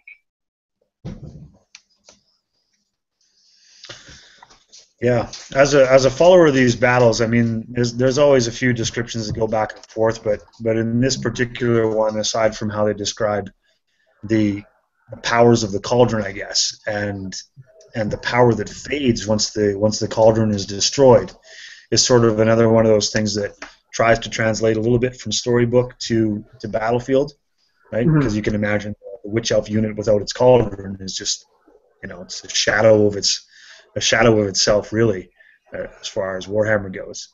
So that's another one of those cool reflections of battlefield to storybook for me. But I don't know that I can pick out. Again, these battles are just like guys swing axes and heads get lopped off and guys get stabbed in the throat. Repeat. So I don't know that there's anything else that really stood out for me as a cool happening in there or a momentous thing. How about you, Vince? Celebron killing some people. And also they have my favorite unit of witch elves. Like the heavy metal people did 2 witch elf pictures, or 2 witch elf units, and this is my favorite one they did. The one with like the very white skin with the pink heavy metal like eyeshadow lines and then the pure white eyes. Just one of the most beautiful pictures, or one of the most beautiful units, and you really get to see them in all their wonderful witch elf glory in the picture for this battle. So that's a nice thing for me. It's great work on the part of the painter who did that. Yeah, and you had said that you were always a bit of a fan of the Helbron character. I love her. Did this help or hinder your image of her as from a storyline fashion? Oh, absolutely helped. I mean, she doesn't go down. She murders like half the enemy army herself. What's not to love? Like, you gotta love Helbron because she is single-minded in purpose. There's no dubious machinations or shadow games. She is in for murder, and she's very good at it. Like, I think of, Wolverine for a long time had this line of, "I'm the best I am at what I do," right? And that was his tagline. And that's Helbron. She's the best. She's the best there is at what she does, and what she does is murder. And I love it. Right. So Corhill's gambit fails, obviously, in all this. Helbron's chased away, and they drag, as you said, Corhill back to camp where he's got to face Tyrion. So Corhill is pummeled and bruised and worked over in a lot of ways. Tyrion chastises him and then makes a big deal out of a big public execution for him the next day. And instead of doing it with Widowmaker, there's actually a moment where the sword is about to strike his head off. And is it Marathi that steps in and says, no, hang on. Use this instead. And hands over Corhill's axe so that it can be undone by his own weapon. Just to add a little bit of extra insult to it. Yes, and even implies that the executioner should basically check his swing. And so even though the axe could easily, behead Corhill in one blow and hence make it a quick, painless death, she basically tells him, it would be completely understandable given the unwieldy nature of this weapon if it took you multiple swings to get it to finish the job. Basically implying that, even after all this, it should still become more slow and torturous. Yeah. Actually, now that I just glanced down here again, I see that all of Corhill's followers were also executed in slow order. So they made like a whole day of it, didn't they? Mm-hmm. Yeah, absolutely. I mean, you don't just want to have one execution. You gotta build up to a Corhill execution. You gotta kill some other White Lions. Well, and then you bring in the jugglers, then more executions, funnel cakes. It's a whole thing.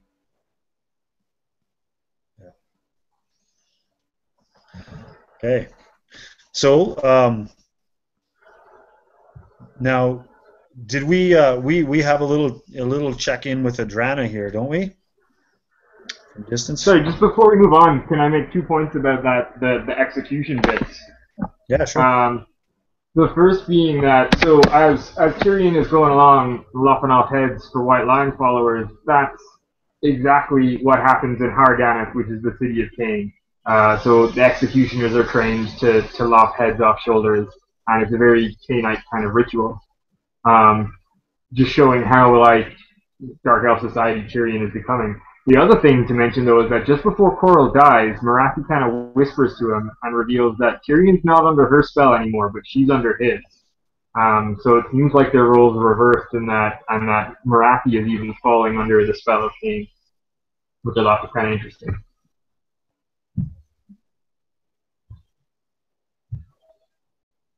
Any thoughts on that? I agree. Yeah, I think it's a really cool little final thing, and also this paragraph. There's a lot in that little section.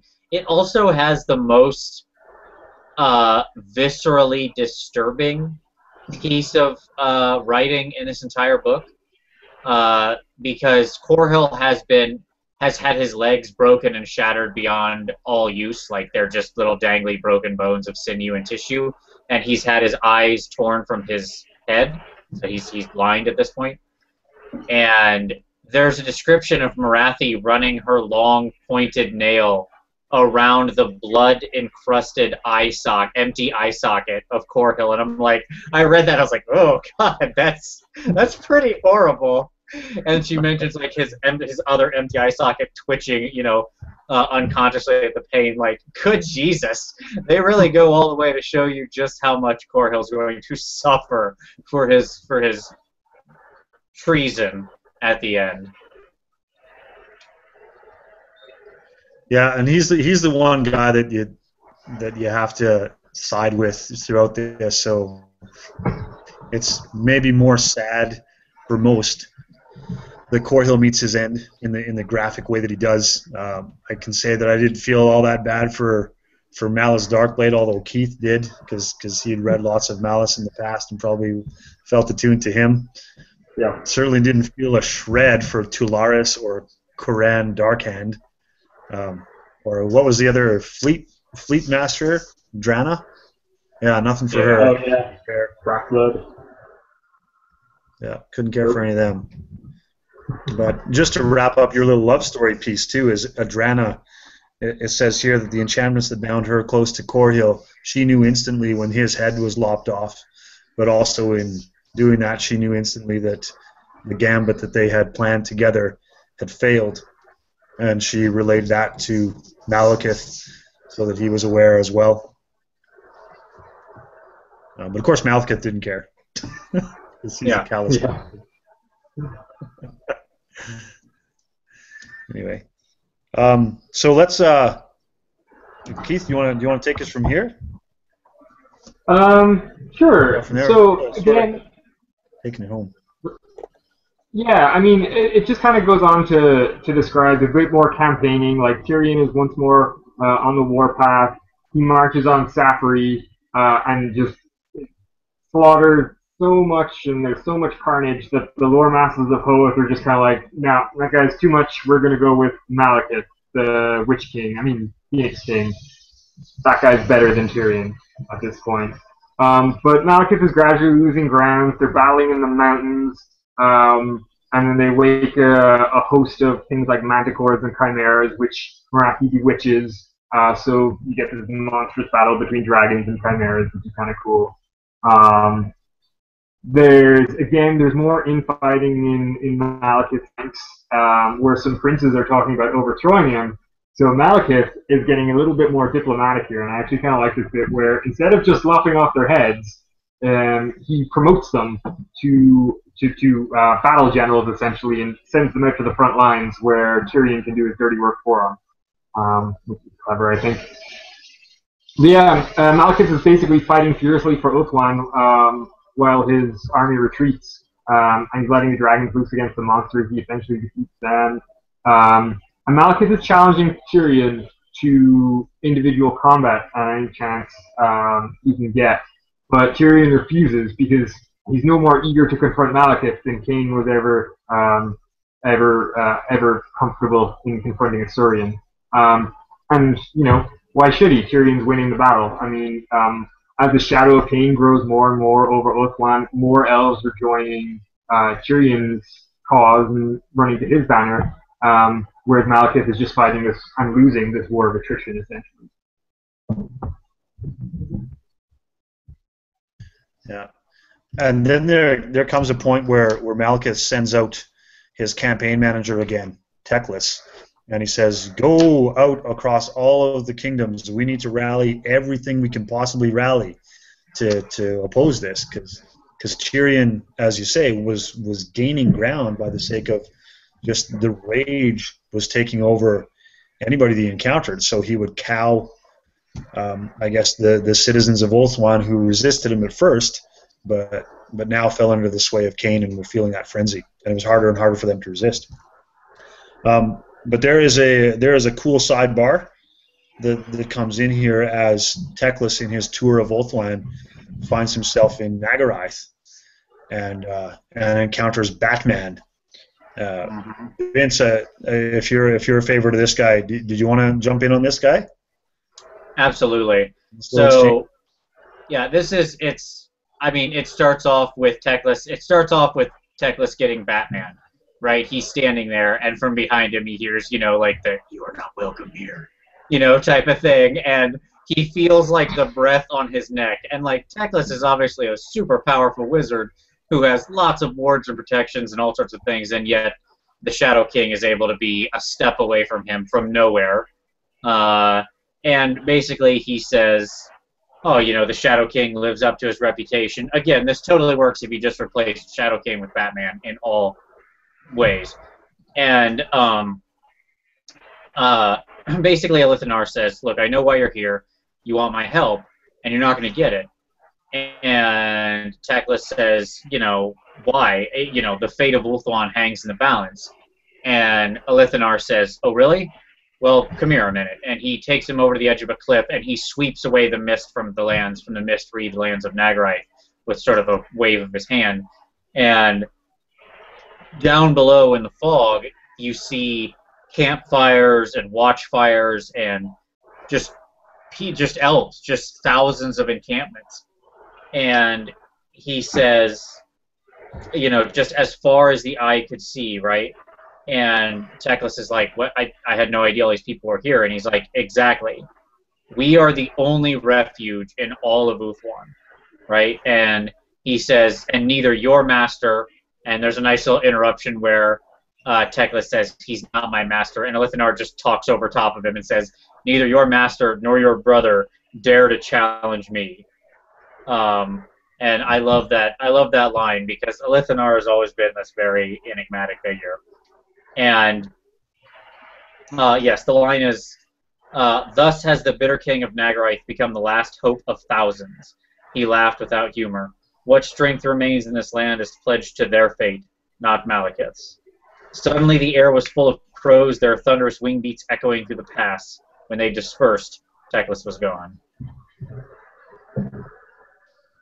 So yes, there you go. A very nice scene there with the Shadow King, and him showing that basically he's got the only safe haven in the land. Yeah, so let's talk about this a little bit more before we move on to the next few bits. And do you get the sense that this is where all of the Ulthuani are headed off to because they don't want to join either side or the other? That somehow there's been some unspoken call out that if you want to remain neutral, this is the place to be? Is that what you read into that? Absolutely. Yeah, I mean there's a thing earlier where I remember they make mention that like the army of the Asuryan just goes out into the lands they control and says, "Take a sword and go fight for us or we'll execute your whole family." Right? And they just throw out these untrained elven citizens as bolt stoppers for elven or for dark elf repeater crossbows. And I don't think the elves would put up with that very long before, if they heard that there was this place where they could just live, and it might not be the best, but there's not, two armies, neither of which have an amazing amount of legitimacy, murdering each other across the realm in a civil war. I don't know, this place seems pretty attractive to me. So yeah, my guess is amongst the elvish people, the word has gone out that like, hey, if you don't want to be sacrificed like a lamb to the slaughter by one of these two elephants fighting, and you're the grass, well, come here, right? Yeah, so it's so you kind of feel that Alathanar has a point in all this, and he's saying, you know what, and it's almost, in a way, it's a little bit dwarf-like, if we can harken back to the dwarf attitude about things going on with the end times. I mean, horrible things are happening all over the elf world, and he's just saying, you know what, you guys fight it out. We're going to stay here in our safety and not be a part of it. And I feel a little bit of that kind of same attitude comes in there. Whereas I feel similarly about the dwarfs, that the dwarfs are just holding up for an inevitable loss. I sort of feel the same here for Alathanar's encampment. No matter what they do, they're in trouble with these end times and all the action that's going on. Yeah, I think one difference to me is that, and it speaks to kind of this whole book, is that with the events we've read about in Khaine up to this point, although happening, in a same time frame with the other larger end times things, and certainly being involved with them, it feels like a story apart, right? Because it's really the story of the elves, and we're not touching, other than the parts at the beginning, which it kind of goes away very quickly. We're not really touching a lot on like the Chaos Gods and Nagash and these big players that are trying to destroy the whole world. Instead, we have a much smaller story of just the Elvish Civil War. Whereas with the dwarves, you go, come on, dwarves, can't you see? It's the Chaos Gods knocking at your doorstep. It's not going to end if the Empire falls. Those guys are going to go everywhere, right? I'm more sensitive to Alathanar's position because I feel like he has more justification, given the smaller microcosm of the war, to say, look, one of you is going to win, and whatever happens, happens. But I've pledged to keep these people safe, because that's what I know I can do. And in the end, half of you are going to kill the other half of you, and whoever wins, wins, and and a new kingdom is going to be made out of that. No, yeah, I certainly see it that way, and it's interesting you bring that up right here. Whether it was on purpose or accidental, it's a good segue to sort of move ahead and talk about, at this point, how when Teclis returns to Malekith and realizes that they're losing ground and their forces are beginning to retreat, he does bring up the grander plot once again to Malekith, the grander plot of the dark gods of the end times and all these things going on, and starts again to talk about his great plans for the Vortex that's in the Isle of the Dead in the center of Ulthuan. And I think maybe, Keith, I'll pass it to you again, and you could give us this sort of build up. All right. Well, I'm kind of very in the same kind of vein as what Dave said earlier to Arloff when he was dying. Like you said, Teclis warns Malekith that it doesn't really matter if he beats Tyrion, because like Khaine was never the true enemy in the War of the Gods, it's the Chaos Gods that they have to fight. And so it's at this point that Teclis reveals his plan that they must travel to the Isle of the Dead and unravel the Great Vortex to use the magic there. Now Malekith is hesitant about this because he's tried unraveling the Vortex before and it didn't go too well. And I'm not too up on the details of that, so maybe one of you guys could clear that up. But basically, Teclis is kind of saying, well, Nagash got the Wind of Death, and that kind of weakens the thing as a whole. So we've got a good chance of getting in there, getting the other 7 winds, and we can essentially turn mortals into gods. But Malekith still really isn't happy with this. He kind of wants to keep fighting his war. He's the Phoenix King now, which is something he wanted for millennia, so he's kind of happy with his luck. And Teclis is kind of lamenting, like, oh, great, now is the time for you to give up your crazy ambitions. So Teclis is worried. That his plans are unraveling, and he can't get in touch with Lilliath. So he's fervently praying to her, and she's not been around for a couple months now at this point, so he doesn't really know what to do. So he goes to Alariel and Imric, and he kind of pitches the plan to them, kind of saying, hey, what do you guys think about going to the Vortex and unraveling it? And Alariel isn't really a fan, but Imric is like, yeah, let's do this, because Calador Dragon Tamer has come to me in dreams and been like, this is what we're going to do. We're going to unravel the Vortex. So with both Teclis and Imric kind of saying this is a good idea, Alariel goes to talk Malekith around to see if she can convince him to go to the Isle of the Dead. However, it kind of makes this really interesting side note that Alariel thinks that this is Teclis's and Imric's plan, and I guess for a greater part, Palador Dragon Tamers, and she doesn't realize it's Lilliath's plan, because Alariel, being part Ariel, doesn't trust Lilliath, because Lilliath had a very strong hand in the demise of Ariel. So she goes off to try and talk Malekith around. And then at this point, there's like a little bit aside where we go to Castle Drakenhof. We kind of find out a little bit of what Lilliath's been up to. So Eldara was captured by Manfred von Karsten while off trying to rescue the Everchild way back in Book 1 in the Gash. And kind of on instinct, Manfred captured her and didn't realize why he did it. He just kind of did it on impulse. But it turns out the remains of the elven god of death, who Nagash kind of swallowed in order to take the wind of death and become the incarnate of death, went into her after she was destroyed.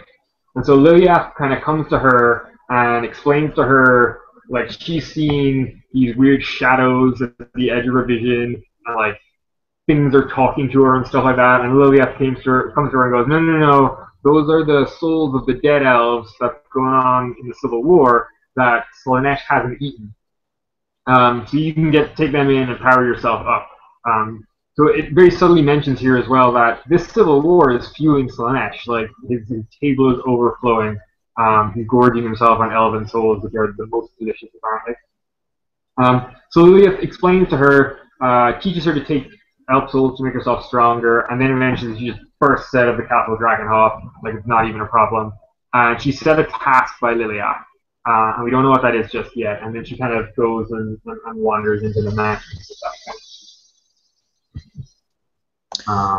Yeah, I got to admit, this was a whole bit of a weird segment, especially to shoehorn it in here. I mean, I guess I kind of see how it has relevance, because they're talking about the unbinding of the Vortex, and death has already been effectively unbound from it. So it relates that way. But the way the description of the exchange between Lilliath and Eldara kind of goes is she sort of describes almost that with all this death of elves going on, and Slaanesh would normally gobble those all up because he's ever hungry, but it's even spilling over his table, right? It's overspilling. So if you, Eldara, can take up the mantle of the Pale Queen, as she calls him, then you can save some elf lives by gathering up their souls into you, into yourself. But it's just a very bizarre segment. I don't know. It's such a non sequitur that we should mark it well, because a couple books from now we can return to this, because this is a short non sequitur of note that will have interesting and then there's another mention later, and it will have some interesting ramifications when we come to book 5 in our review. Okay. So part of the grander web, you're saying? Yes, but not in the best of ways. Yes. We need to make a note on this. Okay. Done. Okay. So where do we go from there? So then we come to the we kind of come to the closing of the gambit here. They all head off to the north, and they need ships because there are no trees on the island where they're going. So they have to go by boat. They can't use the world routes. They get their whole army to the shore, and they're trying to find Fellheart, and they can't find him. And they send out messengers and skycutters, and nothing, and they're waiting. And Tyrion's forces are coming after them, and their rear guard is fighting with Tyrion's vanguard, and they're fighting, and they're against the sea, and they're waiting, and nothing comes. And then finally Alariel's like, okay, I got this, and she just grabs a skycutter and heads off, and they continue, and then finally it's starting to be a little more than just random skirmishes. It's starting to become actual real battles. and more troops. Caradhran has to be sent, and finally Malekith himself has to get involved because the battle's getting big enough that like to stay winning and preserve their forces, they need to really commit. And then ships appear on the horizon, but they're not Fellhearts. They are why his name suddenly escaped me. The Elven general. What's it? I'm thinking of Aisling. Aisling, yes. Yes, so it's Aislin's fleet, and they're sort of, oh crap, we're hemmed in between two foes until they see Alariel at the helm of the ship, and she's like, let's go, everybody on the boats. And so we've got kind of this evacuation at Verdun situation in World War II, right, where there's like a formation fighting while they talk about the treemen going out in the water and sinking their roots and then kind of doing this with their hands so that everybody can just walk up onto the hulls of the ships. So it's just like a ton of elves running up treemen into the boats, and then the boats get heavy in the water because there's, Aeson's fleet is big, but it's not enough to hold all. This is a huge army on the march, and there is just not enough ships to hold all of them in a reasonable fashion. So they are just piling on shoulder to shoulder, and Aisling takes them all. Malekith is the last one to leave. He sort of, as he flies away, he thinks he spies Tyrion, and they kind of do the long distance, and Eilok, and then, and as they wake up, Aisling has departed in the night. They are sailing for the island, and Aisling has committed their loyalty, and they see Fellheart ships, making sail toward them, and his ships are now flying Tyrion's colors. And but when they wake up in the morning as they're going toward the Isle, Aisling is gone. Yeah, so you kind of wonder what kind of swap happened here. Obviously, Alariel has enough clout that she convinced Aisling that the true path is with Malekith, just because as she was convinced of it earlier. And you imagine that Lokio Fellheart, you sort of try to wonder how he swayed, or if was there anything in here that you picked up on that he swung to the other side of the fence? Well, there's a couple paragraphs talking about the how there's a lot of deserters from Malekith's army, and how the shadow of Khaine is growing onto Malekith's army. And then it says how Teclis is actually weaving enchantments to precipitate this in an effort to force Malekith's hand to go to the Vortex and unravel it. So it's just another machination, essentially, by Lilliath through Teclis to force these events to come to a head. Mm-hmm.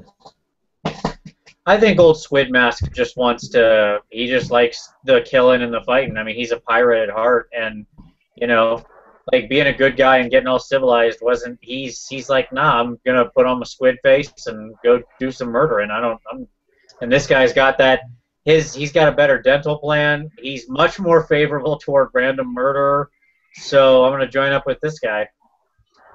Yeah, and Keith actually points out something that they did talk about here is with the constant battles in the campaign that was leading up to this point right here, and the close proximity influence of Khaine, that seems to radiate further and further. Just to skip back a page, there was one incident where there was a high elf guy that was in Malekith's encampment who slayed 3 of his own brothers and then tried to escape over to Tyrion's side because he wanted to be turncoat. He felt the draw and the pull of Khaine so strong that he got that murderous rage within him. So I imagine that happened with the native Nagarothi a lot more easily than to an Ulthuani kind of fella. Well, so we're kind of getting to a big deal here. So the way we've left it is Aisling has supplied the ships to get Malekith and Teclis and Crowd onto the Isle of the Dead to perform their Vortex action. But unfortunately, that's not quite the last act of Mr. Sea Lord Aisling. So Keith, maybe we'll go back to you or Vince. I don't know if either of you guys feel attuned to this, but there's one last sidebar that we're going to attend to before we close it out for this segment. I'll let you guys fight over it. None of them are as cool as Batman. You can. This is a pretty pretty powerful scene. But because this is where you really learn who Aisling is and just how potent this guy is.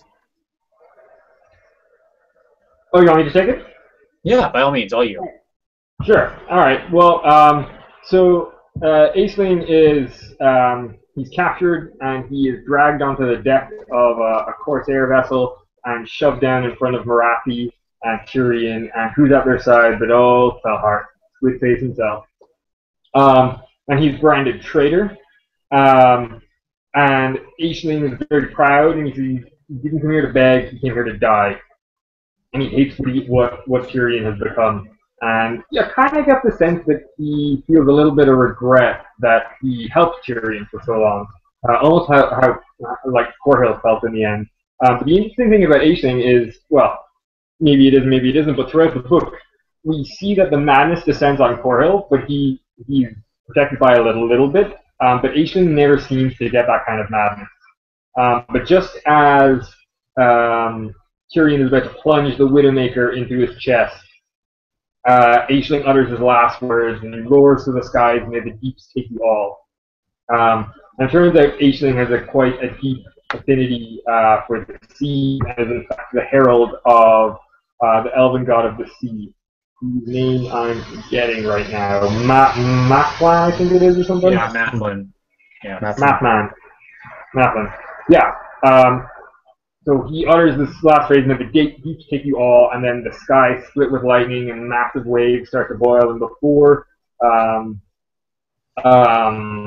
Marathi can utter a counter spell, his blood is running across the deck, and a colossal wave, taller than the tallest mast in Tyrion's fleet, rears up and slams down onto the deck. And the breath from Marathi's body was smashed from her body, and she was struck into the ocean, essentially, and then everything went black. So we don't really know her fate yet, but we know that don't mess with the sea god. Yeah, and I think this is where we get, so, we talked about the elven deities being sort of reincarnated as people, these forms are them taking forms, and I think this is where we see that Aisling was Mathlan, just as Daith was Vol and such, and when a god is on his home turf and curses you with his own power at his death, there's nothing more powerful than a death curse. And I picture this scene, and certainly the picture on the scene, it reminds me of the scene from 300 where the Spartans are watching the Persian ships just get destroyed by this storm as wave upon wave pulls them into the ocean, right? And yeah, not a good time for them. Yeah. So I think with that cliffhanger as to what happens with all of our characters, I think that's where we're gonna pause it for this segment, without revealing much more of what's to come. This is not the end of End Times Khaine, but it certainly is a momentous point where everything rests upon what's to come next. So, gentlemen, I think that we'll leave it there, and we'll bid our viewers a momentary farewell, and we'll resume again with more philosophizing about Khaine and the end times in the future.